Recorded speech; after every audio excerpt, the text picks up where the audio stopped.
प्रश्न 5 का पहला, उस त्रिभुज का आधार ज्ञात करें जिसका क्षेत्रफल 30 वर्ग मीटर तथा ऊंचाई 6 मीटर है। तो प्रश्न 5 का पहला, तो त्रिभुज का क्षेत्रफल कितना दिया हुआ है, तो लिखेंगे त्रिभुज का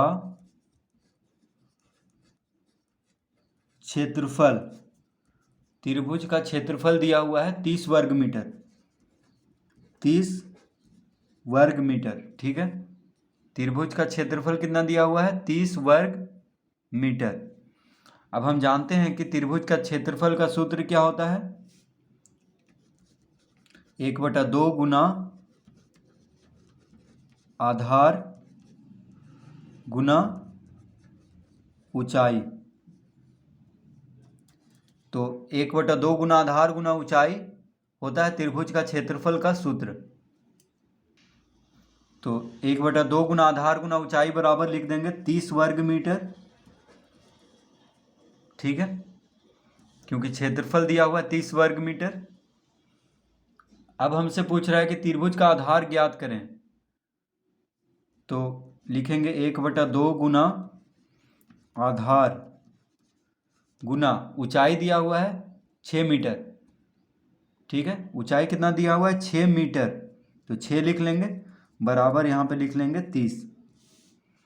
तो आधार बराबर कितना हो जाएगा, तो आधार बराबर हो जाएगा 30 गुना 2, 2 भागा में है तो इधर जाके गुना में हो जाएगा, बटा 6,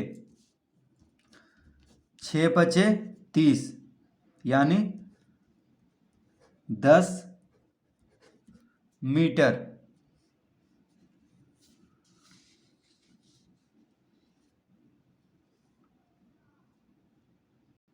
तो त्रिभुज का आधार कितना हो जाएगा, 10 मीटर।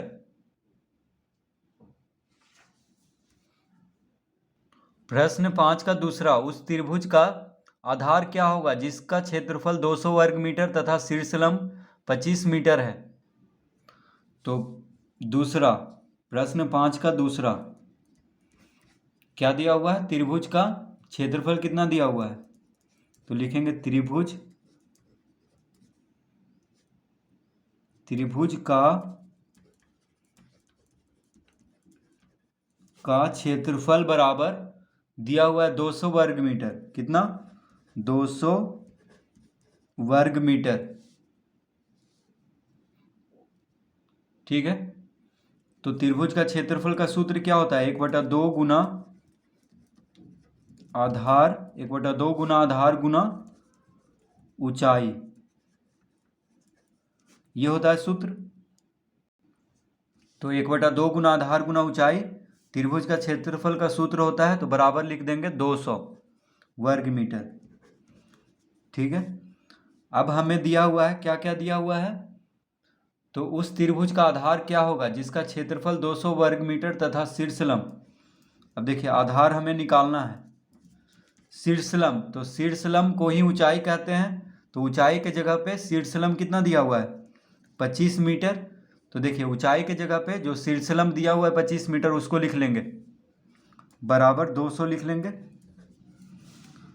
हमें क्या निकालना है, आधार।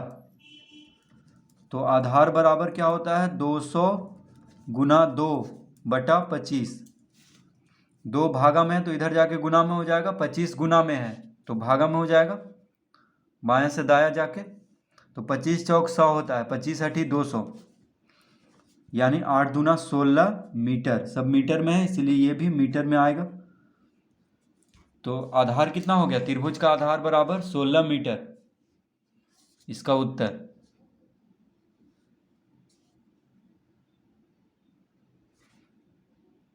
प्रश्न 5 का 3, किसी त्रिभुजाकार मैदान का क्षेत्रफल 600 वर्ग मीटर है तथा इसका शीर्षलंब 30 मीटर है, तो आधार की लंबाई ज्ञात करें। तो प्रश्न 5 का 3, तो लिखेंगे किसी त्रिभुजाकार मैदान का क्षेत्रफल दिया हुआ है, तो लिखेंगे त्रिभुजाकार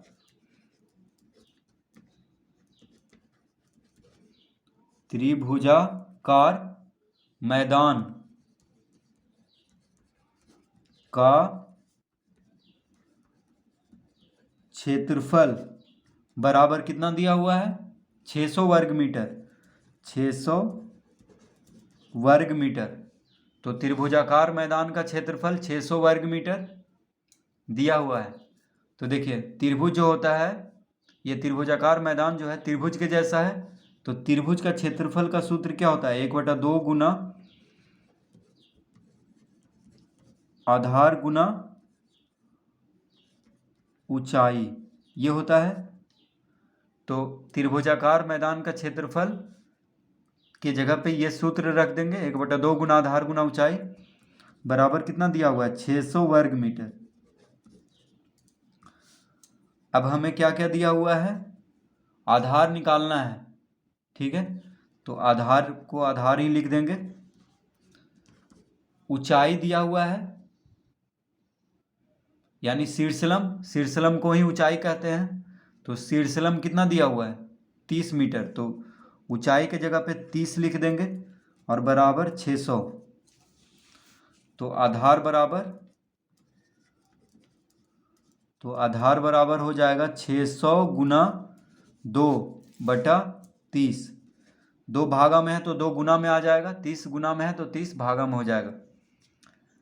तो देखिए 1 शून्य से 1 शून्य काट लेंगे, ठीक है। 1 शून्य से 1 शून्य, 3 से 60 काट लेंगे, 3 दूना 6 यानी 20 बार में 20 तिया 60, ठीक है। 1 शून्य काट लिए थे पहले, अब 20 तिया 60 यानी कितना आ गया 20 दूना 40 मीटर, यानी सब मीटर में है तो ये भी मीटर में आएगा। तो आधार आ गया 40 मीटर। तो इस तरह से इसको भी हल कर लेंगे।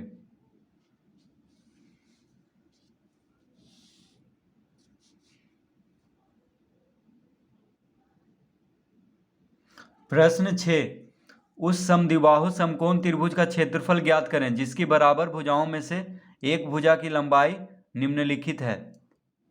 प्रश्न 6 का पहला, तो देखिए प्रश्न 6 का पहला में दिया हुआ है, तो लिखेंगे यहां पे समद्विबाहु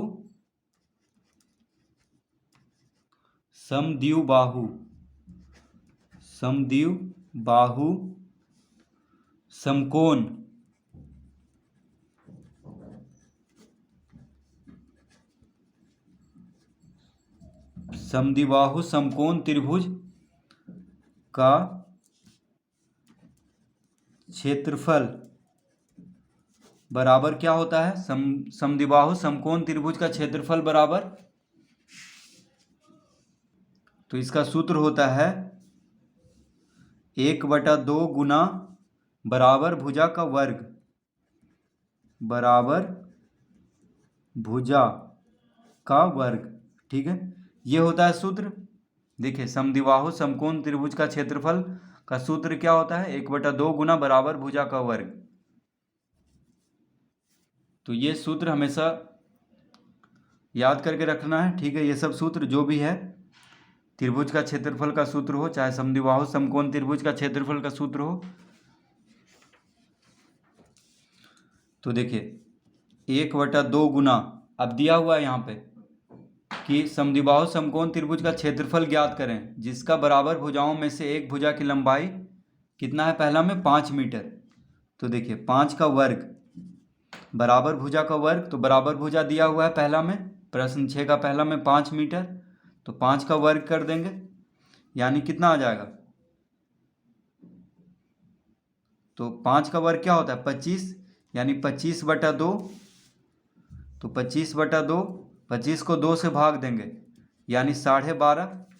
देखिए 25 को 2 से भाग देंगे तो कितना आ जाएगा 12.5, क्योंकि 25 का आधा क्या होता है 12.5। तो 25 को 2 से भाग देंगे तो 12.5 आ जाएगा यानी 12.5। अब बराबर भुजा जो है मीटर में दिया हुआ है, ठीक है। 5 मीटर दिया हुआ था तो क्षेत्रफल वर्ग मीटर में आएगा, यानी इसका उत्तर हो गया 12.5 वर्ग मीटर। तो इस सूत्र के माध्यम से हम आसानी से निकाल लेंगे इसका क्षेत्रफल। दूसरा, तो लिखेंगे समद्विबाहु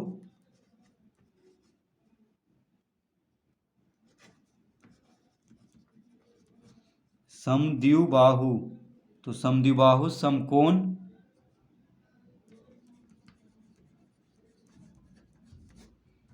त्रिभुज,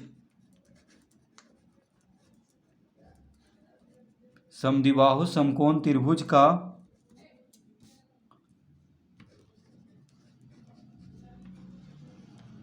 क्षेत्रफल बराबर क्या होता है? 1/2 गुना बराबर भुजा का वर्ग, 1/2 गुना बराबर भुजा का वर्ग। ठीक है, ये होता है सूत्र।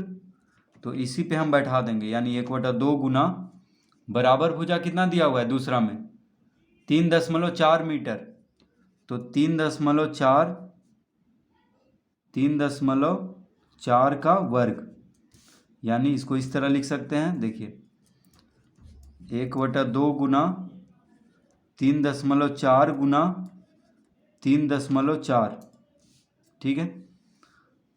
तो 2 से देखिए 3.4, यानी मान लीजिए ये 34 है, तो 17 दूना 34 होता है, तो 17 लिख देंगे।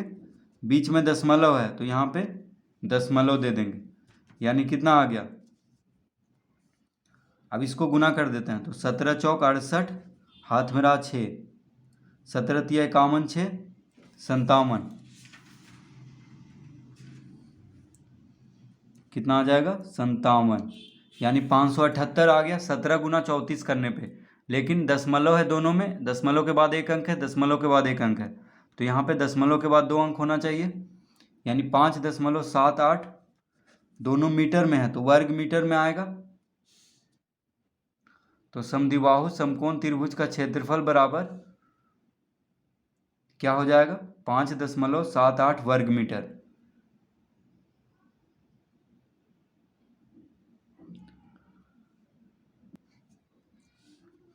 तीसरा, तो लिखेंगे समद्विबाहु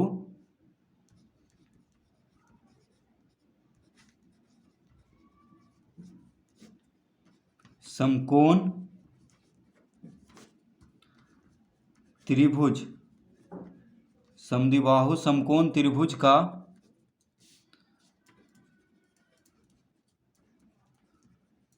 क्षेत्रफल बराबर क्या होता है 1/2 गुना बराबर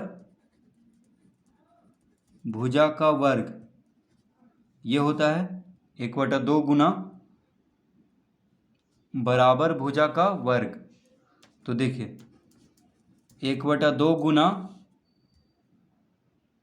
अब यहाँ पे दिया हुआ है प्रश्न 3 में, प्रश्न 6 का 3 में 3 मीटर 5 डेसीमीटर,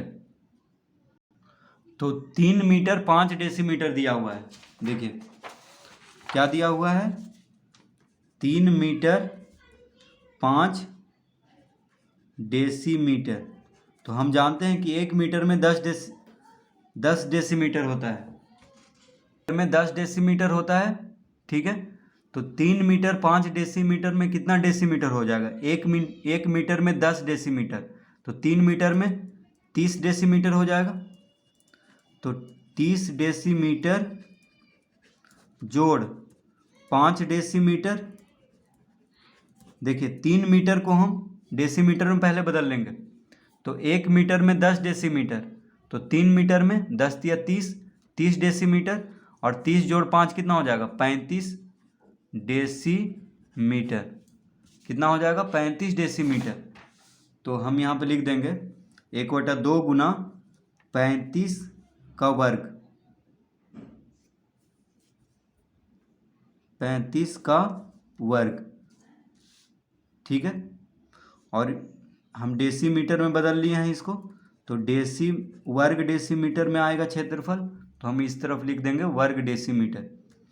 तो 3 मीटर 5 डेसीमीटर बराबर कितना हो जाएगा 35 डेसीमीटर, क्योंकि 1 मीटर में 10 डेसीमीटर होता है, तो 3 मीटर में 30 और 5 जोड़ेंगे तो यानी 35 डेसीमीटर। अब इसको गुना करेंगे, तो 35 का वर्ग कितना हो जाएगा, देखिए 35 का वर्ग हो जाएगा 5 × 5 = 25 और 3 × 4 = 12, यानी 1225, ठीक है।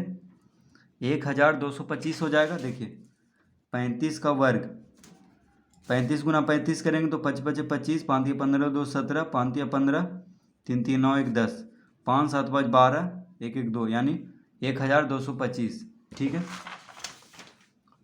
तो 1225 बटा 2 वर्ग डेसीमीटर लिख लेंगे, क्योंकि वर्ग डेसीमीटर, ये डेसीमीटर में बदल दिया था इसको। अब 2 से भाग देंगे तो 2 छक 12, 2 गुना 1 2, 2 दूना 4, 1 बच गया तो दशमलव देंगे तो 10 हो जाएगा, यानी 612 दशमलव कितना हो जाएगा, 612.5 वर्ग डेसीमीटर, यानी डेसीमीटर का घात 2, ठीक है। तो इसका उत्तर हो जाएगा 612.5 वर्ग डेसीमीटर। तो इस तरह से प्रश्न 3 हल करेंगे।